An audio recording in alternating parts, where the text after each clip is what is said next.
A paz do Senhor, aqui é o professor Marco Faleiro na disciplina Seitas e Heresias do curso de liderança da Logos Ensino Superior em parceria com a sua igreja. Este é o sexto AVA da aula dupla 1, que é a aula 1 e 2, ou seja, é a terceira parte da aula 2, nós estamos a terminar a aula dupla 1, que tem sido uma aula bem conceitual, essas duas primeiras aulas, né? E agora nós vamos entrar nas características psicossociais de grupos considerados como seitas.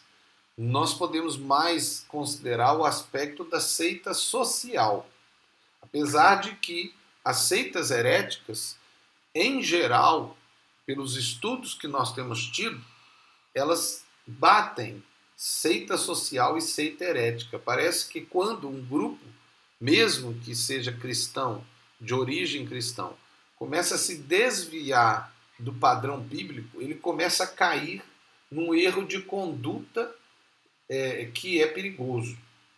E aí então ele pode ser também considerado como uma seita social, que é aquilo que a sociedade analisa, né? Quando ela ouve seita, ela ouve no sentido de algo perigoso, né? Um grupo assim estranho, né?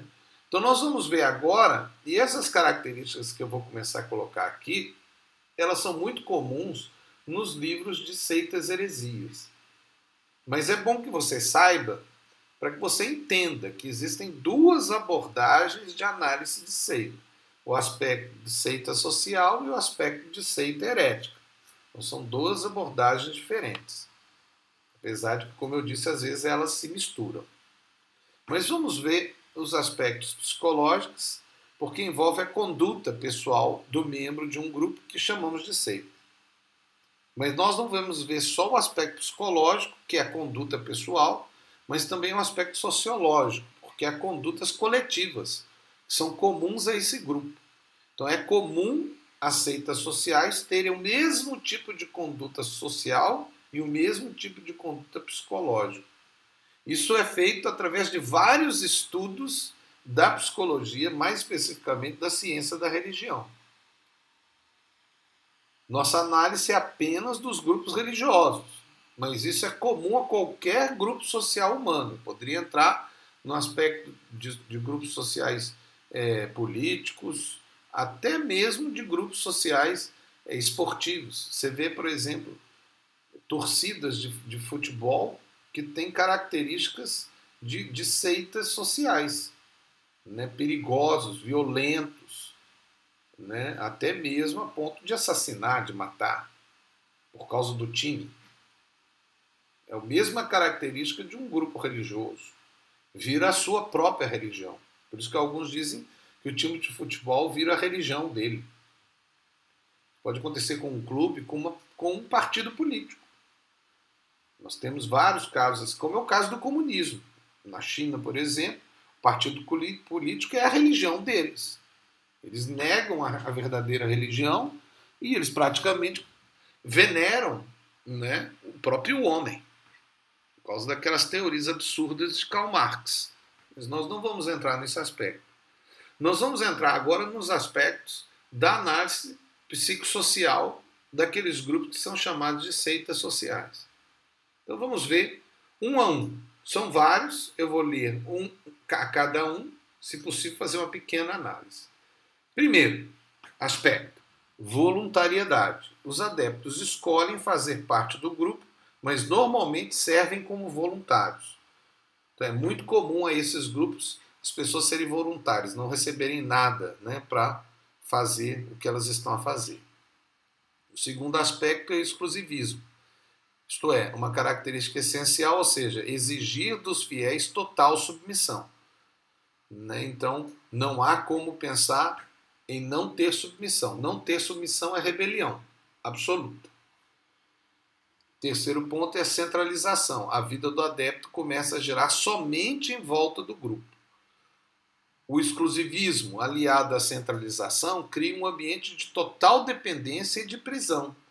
Essa prisão forma um mundo próprio, com uma cultura própria. Aquele grupo começa a ter a linguagem própria, até usos e costumes próprios. Isso é muito comum. a esses grupos. Você faz uma análise, por exemplo, dos Amish, eles viraram um povo, mas inicialmente eles eram considerados uma seita. Vejam o quarto ponto, a aceitação, a necessidade de atos de aceitação para ser salvo e para ser parte do grupo. Esses atos de aceitação exigem provas de fidelidade ao grupo e provas de convicção da sua fé. Então, nesses grupos é muito comum exigir-se provas, né? Fazer-se até testes, até em alguns casos tem que se fazer até ter rituais de iniciação, rituais para demonstrar a fidelidade. O quinto ponto é a autoidentificação, é a característica que forma a ideia de nós. O adepto se sente parte do grupo e defende o grupo. Essa defesa pode adquirir até sentimentos de atitudes agressivas, além de atitudes de rejeição aos opositores. É quando houve uma crítica acerca da igreja, ela fica irritada e aponta a matar ou a discriminar a pessoa. Se alguém criticou. Você deve amar essa pessoa, orar por ela, né? E se Deus lhe der sabedoria, ser um obreiro apto, que sabe manusear bem a palavra da verdade para falar a verdade. Essa característica também cria símbolos, hábitos, expressões, vestimentas e usos para criar uma identificação do grupo. O sexto ponto é o posicionamento superior, que é uma característica muito forte nas seitas sociais. Essa característica, o adepto demonstra um sentido de superioridade. Essa atitude forma um sentimento de participação de uma elite escolhida, ou grupo especial, do tipo nós somos a única igreja salva na face da terra. Só nós temos a verdade. Esse sentimento produz um orgulho pessoal e coletivo que pode até criar um tipo de racismo. Esse sentimento produz uma consciência de perfeição do grupo ou do indivíduo. A perfeição do grupo permite atitudes que podem ser consideradas até pecados ou imorais, ou até mesmo criminosas. Porque o grupo não pode errar, o líder não pode errar. Então, se não pode errar, o grupo não pode errar, então o que está fazendo é certo, mesmo que todo mundo veja que é errado, que é criminoso. Né? Como, por exemplo, tirar o dinheiro de um país e levar, mas é para a igreja. Mas espera aí, isso é crime. Deixar de pagar o imposto, mas é para a igreja, mas é crime. Então tem coisas que não são certas, mas aceita-se. Né? E aí a gente pode colocar alguns casos aí que nós vemos na mídia. É claro, considerando que pode também ser uma mentira, né? O que a mídia fala. Sétimo ponto, amedrontamento, utilização da ameaça criando medos. Essa é a maior arma para produzir objetivos do grupo, é o medo. A pessoa tem medo, ela não serve a Deus porque ela ama a Deus, é porque ela tem medo de ir para o inferno. O medo de ser rejeitada ou de ser amaldiçoada. Os medos são de perder algo importante que foi adquirido ou ganho. Pode ser a salvação, a participação do grupo, os bens, a família, os amigos, uma posição, um título, etc. O oitavo ponto é o autoritarismo, característica que estabelece uma liderança forte e dominadora. Mas ser liderança forte não significa ser dominadora, é diferente. Alguém pode ser um líder forte e não ser um líder escravagista, dominador, ditador. Essa liderança pode ser uma pessoa ou de um grupo profético que muitas vezes chega até o controle total. Do tipo assim, você vai comprar casa, pode comprar? Que cor que é? Nono ponto, isolamento.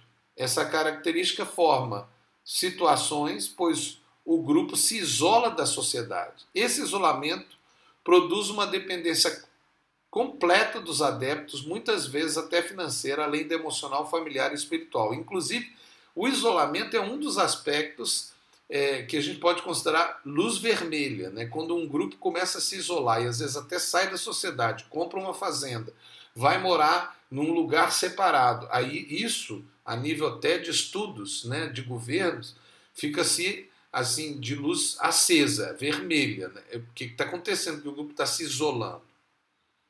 Quarto ponto, 10º ponto, aprisionamento. Essa característica é a impossibilidade de sair do grupo. É o caso do Islã. Se você sair, você morre. Esse aprisionamento gera uma atitude de desprezo e até medo com os que saem do grupo. Né? Aquela discriminação. Quem saiu, morreu para o grupo. O que sai vira um inimigo, que normalmente é apresentado para o grupo como um desertor, um herege, um traidor, ou, dentro dos aspectos bíblicos, né, um Judas, um Absalão. Quem sai pode ser perseguido, agredido, processado, ameaçado e, pior de tudo, desprezado. O desprezo da família é o pior de todas as características de uma seita social. Os pais e filhos cortam todo o relacionamento. Todas as outras características podem até ser aceitas pela maioria das pessoas, mas a divisão de famílias é a maior crueldade das seitas sociais. O 11º ponto é legitimação. Todo grupo precisa de uma autoridade sagrada, que estará num líder, num livro, uma visão, um evento, objeto. Aí, no caso, por exemplo, um local, como por exemplo os quimbanguistas, os tocoístas, tem lá o lugar santo. A legitimação, né, do que é sagrado. O 12º ponto é heroicidade. É sentir que o grupo ou cada indivíduo é um herói por defender a verdade do grupo. Esse sentimento produz atitudes audaciosas, chegando até sacrifícios e loucuras para demonstrar a sua coragem e fé. Também esse sentimento produz a ideia do herói e do vilão. A necessidade de heróis produz a necessidade de vilões.